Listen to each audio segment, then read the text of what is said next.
Barattoota har'a lammummaa kutaa 8ffaa boqonnaa 2 ilaallaa. Boqonnaa 2 jalatti mootummaa fi bulchiinsa mootummaa kan jedhutu jira. Mootummaa fi bulchiinsi mootummaa maalidha kan jedhu bal'inaan wajjin kan ilaallu ta'a. Akka seensaatti boqonnaan kun mootummaa, sirnoota bulchiinsa mootummaa, hariiroo fi garaagarummaa mootummaa fi bulchiinsa mootummaa irratti wantoota xiyyeeffatan bal'inaan nuu kaasa. Nus isaan kana waliin kan ilaallu ta'a. Tuqaa tokko irratti caaseffama mootummaa yookiin caasaan mootummaa maalidha kan jedhu kan waliin ilaallu ta'a asitti. Caaseffama mootummaa jechuun maal jechuudha? Yookiin caasaa mootummaa jechuun maal jechuu akka ta'e ibsasaa gabaabinaan yogguu ilaallu, caasaa mootummaa jechuun aangoon qaamolee bulchiinsa mootummaa gara gadi jiraniif kan qoodamu yookiin harka mootummaa giddu galeessaan kan to'atamu ta'uu agarsiisa. Caasaa fakkeenya isaa yoo fudhannee ilaallu, yeroo ammaa Itoophiyaa keessatti qoodinsi aangoo mootummaa giddu galeessaa fi naannoo gidduutti yoo jiraatu, Keeniyaa keessatti immoo aangoon hundumtuu harka mootummaa giddu galeessaan to'atamaadha. Kun ammoo walitti dhufeenyaa fi garaagarummaa bulchiinsa mootummaa yookiin caaseffama mootummaa biyya Itoophiyaa fi biyya Keeniyaa gidduu jiru wal-qabee kan nu agarsiisudha. Kan Itoophiyaa keessatti qoodinsi aangoo mootummaa giddu galeessaa fi naannolee gidduu jira. Mootummaa giddu galeessaa jechuun mootummaa federaalaatiin kan hoogganamuu fi mootummaan federaalaa mootummaa naannolee kanneen akka naannoo Oromiyaa, naannoo Amaaraa of jalatti kan qabate isaa waliin kan hoogganamudha. Akka Keeniyaatti yoo ilaalle garuu kallattiimaan aangoon hundumtuu harka eenyu jira? Harka mootummaa biyya bulchuu jira jechuudha. Kan biyya Keeniyaa yoo fudhanne. Addunyaa kanarra akaakuuwwan caaseffama mootummaa sadiitu jiru. Akka addunyaa kanaatti yoo ilaalle akaakuu caaseffamaa gosa sadiitu jiru jennee kaasuu dandeenya. Isaanis caaseffama mootummaa tokkummaawaa inni kun kan jalqabaati. Kan lammaffaan caaseffama mootummaa federaalawaa. Kan federaalawaa fakkeenyaaf kan Itoophiyaa fudhachuu dandeenya. Inni sadaffaan caaseffama konfederaalawaa. Konfederaalawaa jechuun maal akka ta'e bal'inaan gara booddeetti kan waliin ilaallu ta'a. Akaakuuwwan caaseffamaa gosa sadan kana adda baasuu qabdu jechuudha. Caaseffamoota mootummaa jennee mootummaa tokkummaawaa, caaseffama mootummaa federaalawaa fi caaseffama mootummoota konfederaalawaa jennee bakka sadiitti isaan qoodnaa jechuudha. Akka addunyaatti beekamoo yoo ta'u, warri caaseffamni mootummaa fi caaseffamni federaalaa akka addunyaatti yoo beekamaa ta'uyyuu konfederaalawaa yookiin konfedereeshiniitiin warri jennu hagas mara beekamaa miti jechuudha. Maaliif kun biyyootatu walitti dhufuun bulchiinsa tokko qabaata. Kun immoo bal'inaan kan mul'atu miti. Tuqaa tokko irratti caaseffama mootummaa tokkummaawaa akka jedhu yogguu ilaallu, caaseffama mootummaa tokkummaawaa jechuun maal jechuudha? Mootummaa tokkummaawaa kan jennu warri jalqaba asitti ilaalle caaseffamoota mootummaa sadiitu jiru jennee ilaalle. Isaan keessaa mootummaa tokkummaawaa fi mootummaa federaalaa maal akka ta'an bal'inaan kan waliin ilaallu yogguu ta'u, caaseffama mootummaa tokkummaawaa jechuun sirna aangoon guutummaan guutuutti mootummaa giddu galeessaan to'atamu ta'ee, aangoon eenyuun to'atama? Mootummaa federaalaan, mootummaa giddu galeessaan yookiin qaama biyya bulchu sanaan kan to'atamu ta'ee, qajeelfamootii fi dambiiwwan hundinuu haala wal fakkaatuun giddu galeessaan hojii irra kan ooludha. Mootummaa Keeniyaa fakkeenya fudhanneerra. Naannolee osoo hin taane kallattiimaan mootummaa tokkummaawaa sanatu biyya bulcha. Mootummaa tokkummaawaa sun ajajni kennu kallattiidhaan gadi bu'uun raawwatamaa jechuudha. Akka mootummaa Keeniyaa fakkeenya fudhachuu ni dandeenya. Caaseffama mootummaa tokkummaawaa keessatti aangoon seera raawwachiisuu, seera tumuu fi seera hiikuu hunda mootummaa giddu galeessaa to'ata. Argitanii? Caaseffama mootummaa tokkummaawaa keessatti aangoon seera raawwachiisuu, seera tumuu fi seera hiikuu mootummaa eenyuun to'atama? Mootummaa biyya bulchu sanaan to'atamaa jechuudha. Fakkeenyaaf amma pirezidaantiin mootummaa biyya Keeniyaa Wiiliyaam Ruutoon maal taasisuu danda'u? Seera raawwachiisuu, seera tumuu fi seera hiikuu warra danda'an qaamota kana sadan giddu galeessaan to'atu. Isaantu to'ataa jechuudha. Pirezidaantii kallattiidhaan to'ataa jechuudha. Caaseffamni mootummaa tokkummaawaa qoodinsa aangoo dalgee qaamolee bulchiinsa mootummaa sadeen seera tumuu, seera raawwachiisuu fi seera hiikuu qabaachuu malaa jechuudha. Caaseffama kamtu kana qaba? Caaseffamni mootummaa tokkummaa qoodinsa qaamolee bulchiinsaa kana sadeen of keessaa ni qabaata jechuudha. Aangoon kunis bakka bu'iinsa mootummaa giddu galeessaa irraa kan kennamudha. Aangoon caaseffama mootummaa warra olitti eerre kana to'atu eenyuun kan kennamudha? Bulchiinsa mootummaa giddu galeessaan yookiin qaama biyya bulchaa jiru sanaan kan kennamu ta'a jechuudha. Aangoon bakka bu'iinsaa qaamolee gara gadiif kan kennamu ta'us seeraan osoo hin taane fedhii mootummaa giddu galeessaa irratti kan hundaa'edha. Seera irratti hundaa'ee osoo hin taane maaliin kennama? Fedhii mootummaa sanaa irratti hundaa'uun yookiin fedhii mootummaa bu'uura godhachuudhaan kan muudamanidha yookiin kan ramadamanidha jechuudha. Caaseffama mootummaa tokkummaa keessatti caasaaleen bulchiinsaa gara gadii aangoo bakka bu'iinsaa malee kan mataa isaanii hin qaban. Gara asitti caaseffama mootummaa tokkummaa keessatti caasaaleen bulchiinsa gara gadii maal hin qabanii? Kallattiidhaan aangoo bakka bu'iinsaa malee aangoo kan mataa isaaniitii hin qabanii jechuudha. Waan itti kenname kallattiidhaan hojiitti hiikuudha jechuudha. Caaseffamni mootummaa tokkummaa caasaa bulchiinsa salphaa ta'e qabaachuu, qabeenya biyyaa bifa walqixxee ta'een naannoleef qooduu fi dhaabbilee hooggansaa xiqqeessuuf waan mijatuuf biyyooti tokko tokko itti fayyadamu. Sirni caaseffama isaa yookiin caaseffama mootummaa tokkummaa caasaa bulchiinsaa salphaa ta'e qabaachuu, qabeenya biyyaa bifa walqixxee ta'een naannoleef qooduu fi dhaabbilee hooggansaa xiqqeessuuf waan mijatuuf biyyoonni tokko tokko maal godhu? Itti fayyadamuu ni danda'u jechuudha. Biyyootni eenyummaa wal fakkaatu qabanii fi caasaa mootummaa tokkummaa kun filatamaadha. Biyyoota eenyummaa wal fakkaatan jechuun saboota baay'ee kan of keessaa hin qabne, fakkeenyaaf akka biyya Hindii yoo fudhanne saba xiqqaadha kan keessa jiru. Garuu afaan isaanii afaan wal fakkaataadha. Biyya keenya yoo fudhanne afaan gosa 80 oltu jira. Saba hedduutu keessa jira. Waan wal fakkaataa miti jechuudha.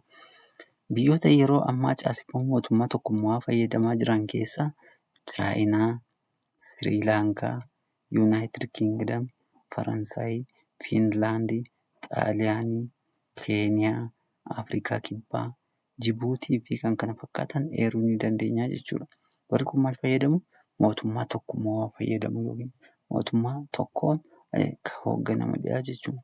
Kan Chaayinaa yoo fudhanne Xi Jinpingtu bulchaa, Sri Lankaa akka kana, Yuunaayitid Kingdom akka kana, Faransaay ni jiru, Imaanuweel Maakiroon yeroo adda addaatti biyya keenya nama dhufaa turanii, Fiinlaandii, Xaaliyaanii, Keeniyaa, Afrikaa Kibbaa fi Jibuutiin warreen beekamoodha jechuudha. Biyyoota caaseffama mootummaa tokkummaa fayyadamanidha. Caaseffama mootummaa tokkummaa keessatti aangoon guutummaan guutuutti mootummaa giddu galeessaan to'atama yookiin qaama biyya bulchuun to'atama jechuudha. Mootummaan giddu galeessaa immoo aangoo bulchiinsaa maal godha? Hunda isaa ni to'ata. Akka seera mootummaa yookiin akka seera mootummaa tokkummaatti kan waan hunda to'atu qaama adda addaa osoo hin taane qaama tokko qaama mootummaa biyya bulchaa jiru sanadha jechuudha. Amaloota caaseffama mootummaa tokkummaa amalooti isaanii maalidha? Mootummaa tokkummaawwan aangoon harka mootummaa giddu galeessaa qofa jira. Aangoon qaama adda addaa hiramee osoo hin taane qaama mootummaa giddu galeessaa qofa irra jira.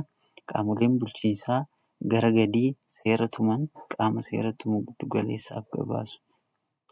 Aangoon gara gadii irraa warri seera tuman eenyuuf gabaasu jechuudha? Kallattiidhaan mootummaa giddu galeessaaf kan gabaasan ta'a. Bulchiinsi naannolee of danda'anii osoo hin taane bulchiinsa giddu galeessaa irratti hirkatanii hojjetu. Maal godhu? Bulchiinsi naannolee ofii isaanii hirkattummaa irra jiru jechuudha. Eenyutti hirkatanii jiru? Mootummaa giddu galeessaatti hirkatanii jiru jechuudha. Bulchiinsi giddu galeessaa bulchiinsa naannolee irratti olaantummaa fi aangoo daangaa hin qabne kan seeraan kenname qaba. Bulchiinsa giddu galeessaa yookiin qaamni biyya bulchu suni bulchiinsa naannolee irratti maal qaba? Olaantummaa fi aangoo daangaa hin qabne. Daangaa hin qabne jechuun isaan kallattiidhaan godhii waan jedhaman raawwachuu, dhaabii waan jedhaman dhaabuu kallattiidhaan gubbaarraa ajajamuu ni danda'ama jechuudha. Yookiin qaama biyya bulchaa jiruun kallattiin itti kennameen aangoo irraas isaan kaasuu dabalatee ni danda'a jechuudha mootummaan giddu galeessaa sirna mootummaa tokkummaa keessatti. Ciminaalee fi hanqinaaleen caaseffama bulchiinsa mootummaa tokkummaa maalidha? Ciminnii fi hanqinni isaanii maalidha? Isa kana akka ibsa amma isiniif kennametti akka isin irratti yaaddan isiniif ibsee darbuun barbaada. Dabalataan ciminaaleen caaseffama mootummaa tokkummaa gabaabinaan yogguu ilaalle naannolee hundarratti maalidha? Hooggansa wal fakkaataa kennuuf mijataadha. Naannolee hundatti hooggansa al takkaan kennuuf mijataadha. Tajaajila uummataa haala walqixa ta'een dhiyeessuufis mijataadha. Waldhabinsa taayitaa qooddachuuf yookiin mootummaa biyya bulchaa jiruu fi naannolee gidduutti uumamuu malu ni hambisa. Waldhiibbaa taayitaa yookiin aangoo wal saamurraa ni hambisa jechuudha. Seerotni fi qajeelfamootni bifa wal fakkaatuun akka hojii irra oolu taasisa. Maal? Seeraaf qajeelfamni bifa wal fakkaataan naannolee hundatti akka hojiirra oolu ni taasisa jechuudha. Harcaatii yookiin immoo qisaasa inni yeroo tokko malee jechuudha. Hanqinaaleen isaa immoo maalidha? Yookiin hanqinaaleen caaseffama mootummaa tokkummaa maalidha? Caaseffamni mootummaa tokkummaa akkuma cimina adda addaa qabu maal qaba? Hanqinoota mataa isaaniitis ni qaba. Hanqinaaleen kunis maalidha? Muraasni isaanii hawaasatti dhiyaatanii hoogganuuf mijataa miti. Maaliif? Mootummaan biyya bulchaa jirurraa kallattiin caasaa kennamuun gad diriiree waan jiruuf akka warra kaanitti mijataa miti yookiin akka kan federaalawaatti mijataa miti jechuudha. Aangoon guutummaan guutuutti harka mootummaa giddu galeessaa jira. Harka eenyu jira? Harka mootummaa giddu galeessaa jira. Kan barbaade kaasuu, kan barbaade dabarsuu, kan barbaade muuduu akkasumas waan barbaade dabarsuuf mirga guutuu ni qaba jechuudha. Mormiin irratti ka'uu hin jiraatu. Aangoon harkasaa guutummaatti waan jiruuf. Mirga ofiin of bulchuu jajjabeessuu dhabu. Maal gochuudha kuni? Sarbama mirga namummaa darbee darbee mul'achuu ni mala jechuudha. Mirga ofiin of bulchuu akka hin jiru yookiin jajjabeessuu irratti hanqina ni qabaata. Sabdaneessummaaf beekamtii kennuu dhiisuu. Sabdaneessummaa jechuun saboota adda addaatu biyyicha keessa jira yoo ta'e, saboota sana hundaaf bifa walqixa ta'een beekamtii kennuu dhiisanii saba muraasa irratti yookiin garee muraasa irratti xiyyeeffachuun jiraachuutii ni mala jechuudha. As keessatti gabaabinaan gabatii keessatti aangoo gara ciminaalee fi hanqinaalee isaanii ilaaluu dandeenya. Aangoon mootummaa guutummaan giddu galeessaan to'atamu ciminni isaa seerotaa fi qajeelfamoota bifa wal fakkaatuun hojii irra ooluu ni danda'u. Hanqinni isaa immoo sabdaneessummaaf beekamtii kennuu dhabuudha. Dabalataan warra hafan akka asii olitti ilaalletti saanduqa kana keessatti guutuu dandeessu isin kitaaba keessan irraas ilaaluu ni dandeessu. Caaseffama mootummaa federaalaa 2.1 irratti caaseffamni mootummaa federaalaa caaseffamni mootummaa biyyi keenya hordoftu isa kam jettee yaadda? Caaseffama mootummoota olitti eerre keessa kan jalqabaa caaseffama mootummaa giddu galeessaadha yookiin mootummaa tokkummaadha kan jalqaba ilaale. Inni amma immoo caaseffama mootummaa federaalawaadha. Inni kun immoo mootummaa federaalawaa sadarkaa lama kan of keessaa qabudha. Caaseffamni mootummaa federaalawaa maal sadarkaa lama of keessaa qaba? Innis mootummaa giddu galeessaa fi mootummaa naannoleeti. Mootummaa giddu galeessaa fi maal qaba? Mootummaa naannolee of keessaa qaba jechuudha. Mootummoonni naannolee biyyoota garaagaraa keessatti maqaa adda addaan waamu. Fakkeenyaaf Itoophiyaa keessatti naannoleen yommuu jedhaman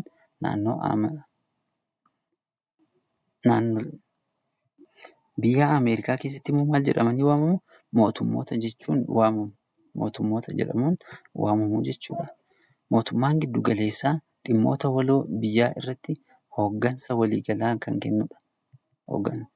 Kana olitti isiniif ibsa fakkeenya kanarratti kan Itoophiyaa fakkeenyaaf naannoleen naannoo Oromiyaa, naannoo Amaaraa, naannoo Tigraay, naannoo Somaalee, naannoo Affaar jennee kaa'uu dandeenya.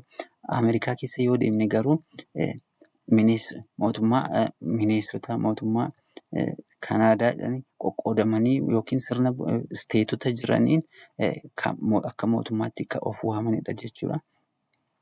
Mootummaan giddu galeessaa dhimmoota waloo biyyaa irratti hooggansa waliigalaa kennuu danda'a jechuudha. Dhimmoonni walii mootummaan giddu galeessaan hoogganamanis kan mootummaan federaalaa hoogganu. Fakkeenyaaf akka biyya keenyaatti mootummaan federaalaa biyya bulchaa jiru kan inni hoogganu humna ittisa biyyaa hoogganuu ni danda'a. Imaammata biyyoota alaa hoogganuu ni danda'a. Lammummaa hoogganuu ni danda'a. Imaammata diinagdee, bu'uurawwan misooma biyyaalessaa kanneen akka buufata doonii fi dirree xiyyaaraa fa'aa hoogganuu ni danda'a jechuudha. Caaseffama mootummaa federaalawaa keessatti naannoleen hunduu aangoo mataa isaanii qabu. Maal keessatti? Caaseffama mootummaa federaalawaa keessatti. Hunduu maal qabu? Aangoo mataa isaanii qabu. Lama tuqaa tokko irratti yogguu ilaallu caaseffamni mootummaa tokkummaawaa keessatti naannoleen maal hin qabani? Aangoo hin qaban yookiin immoo akka mootummaa federaalaa kana miti jechuudha. Haaluma kanaan mootummoonni naannolees dhimmoota kallattiidhaan uummata isaanii ilaallatan irratti aangoo imaammata baasuu fi seera tumuu qabu. Aangoo maal qabu? Seeraa fi imaammata baasuu ni qabu jechuudha. Kanaaf caaseffama mootummaa federaalaa keessatti naannoleen hunduu aangoo mataa isaanii qabaatu jechuudha. Naannoleen dhuunfaan aangoo mataa isaanii akka qabaatanidha jechuudha. Mootummaa federaalawaa keessatti biyyoota daangaa bal'aa fi hawaasa sabdaneessaa qaban keessatti caaseffamni mootummaa federaalawaa filatamaadha. As keessatti hawaasa yookiin saba hedduutu jira taanaan mootummaan federaalaa filatamaadha jechuudha. Maaliif? Hunda isaaniiyyuu ija qixaan ilaala. Akkasumas aangoo mataa isaanii naannoleen akka qabaatan waan godhuuf sabdaneessummaadhaaf filatamaadha jedhama jechuudha. Haala kanaan biyyi Chaayinaa irraa kan hafe biyyooti bal'inaan qaban yookiin biyyooti bal'ina lafaa qaban hedduun isaanii caaseffama mootummaa federaalawaatiin bulu jechuudha. Lafa bal'aa qabu, hawaasa bal'aa qabu, saba bal'aa qabu maaliin bulu? Caaseffama mootummaa federaalawaan kan bulanidha jechuudha. Caaseffamni mootummaa federaalaa qoodinsa aangoo keessatti sabdaneessummaa yookiin garaagarummaa kan keessummeessuu fi mirga ofiin of bulchuu kan eeyyamudha. Fakkeenyaaf naannoo Oromiyaa fudhanne mootummaa Oromoo ta'etu bulcha. Naannoo saba Oromoo ta'etu bulcha.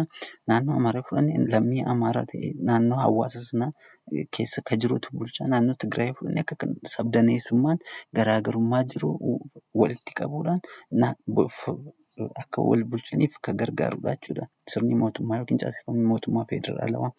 Akkasumas gareewwan adda addaa kanneen biyyicha keessa jiraatan garaagarummaa isaanii akka kabajamuuf ni eeyyamaa jechuudha. Caaseffama mootummaa federaalawaa keessatti aangoo mootummaa federaalaa fi mootummaa naannolee gidduu jiru heeraan adda bahee kennama. Maal ta'e? Heeraan adda bahee kennama jechuudha. Caaseffamni yookiin garaagarummaan isaan gidduu jiru aangoo isaan gidduu jiru. Heerri kunis wabii dhaabbataa hariiroo mootummaa naannolee fi federaalaa ta'uun kan tajaajiludha. Heerri maallaa? Hariiroo mootummaa naannoo federaalaaf wabii ta'ee kan dhaabbatu yookiin kan tajaajiludha jechuudha. Fakkeenyaaf biyya keenya keessatti heerri mootummaa federaalawaa dimokiraatawaa Riippaabilika Itoophiyaa keeyyata 51ffaa gahee hojii mootummaa federaalaa tarreessa. Keeyyata 51ffaa maal tarreessa? Gahee hojii mootummaa federaalaa tarreessaa jechuudha. Akka keeyyata kanaatti gaheen hojii mootummaa federaalaa irra guddeessi dhimmoota akka qarshii maxxansuu ta'uu danda'a, hariiroo biyya alaa ta'uu danda'a, lammummaa ta'uu danda'a, humna ittisa biyyoolessaa fi bulchiinsaa akkasumas hojiirra oolmaa misooma daangaa naannolee irratti hordoffii taasisuu ni danda'a jechuudha. Yookiin kallattii kaa'aa jechuudha wabii ta'uudhaan keeyyata 51 kuni bifuma wal fakkaatuun heerri mootummaa federaalawaa dimokiraatawaa Riippaabilika Itoophiyaa keeyyata 52ffaan aangoon mootummaa naannolee ibsa. Aangoo mootummaa naannolee ibsaa jechuudha. Keeyyata 51 aangoo mootummaa federaalaa yogguu ibsu inni kun immoo aangoo mootummaa federaalaa kan ibsudha jechuudha. Keeyyata 52 kanatti naannolee ibsa. Haaluma kanaan aangoon kallattiidhaan mootummaa federaalaaf hin kennamne yookaan immoo aangoo mootummaa naannolee fi federaalaa waliin hin kennamne aangoo naannoleetti jedhama. Mootummaa federaalaatti hidhata kan hin qabne mootummaa naannolee ta'uusaa eera jechuudha. Mootummaan naannolee aangoowwan ofiin of bulchuu, olaantummaa seeraa kabachiisuu, heera mootummaa federaalawaa tiksuu, heeraa fi seerota mataa isaanii baafachuun hojiirra oolchuu, humna poolisii naannoo isaanii akkasumas dhimmoota isaan ilaallatu poolisii wajjin wal qabatu nageenya irratti xiyyeeffachuun gurmeessuu, fi kanneen kana fakkaatan kan of keessaa qaban yoodha. Kan har'aa asumarratti goolabna. Kutaa itti aanu immoo amaloota caaseffama mootummaa federaalawaa kan jedhu kutaa itti aanu irratti isiniif dhiyeessina. Yuutuubii Oromiyaa Kids Academy subscribe, share gochuudhaan akka nuti waan isiniif gadhiifnu itti fufinsaan isiniif gadhiifnuuf hiriyoota keessaniif qooduu hin dagatinaa. Galatooma.